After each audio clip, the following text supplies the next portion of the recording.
par la Belgique. Et on se demande bien pourquoi, mais évidemment ceci. Ça ne nous regarde pas. Donc en gros, leur indépendance, elle a duré max 48 heures. Lumumba, qui n'était pas trop d'accord sur ce qui se passe au Congo, a demandé à la Belgique et à d'autres pays d'arrêter de voler leurs richesses. Et devinez quoi? Il a été tué. Mais ça, on commence à avoir l'habitude. Et l'officier qui a fait ça, il a gardé les dents de Lumumba dans son jardin, histoire de garder des preuves pour dire c'est moi qui l'ai fait. Ensuite, il y a eu Mobutu, et ensuite, il y a Kabila père, qui, entre parenthèses, lui aussi s'est fait tuer dans des circonstances.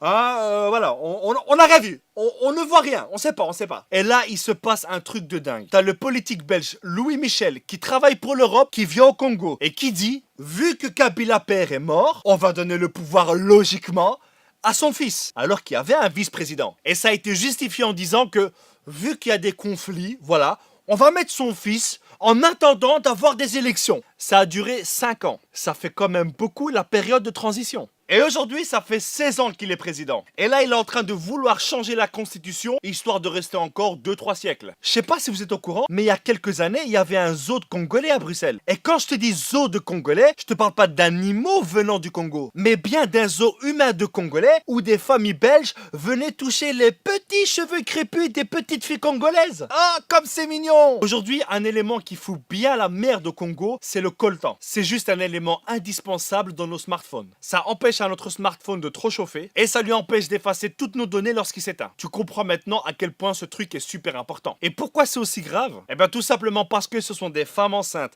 des enfants, des hommes qui sont payés 2 € par jour pour extraire ce précieux minerai. Et il y a des millions de personnes qui meurent à cause de ça.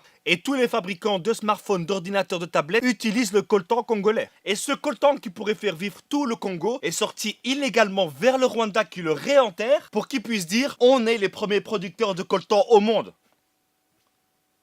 Quoi?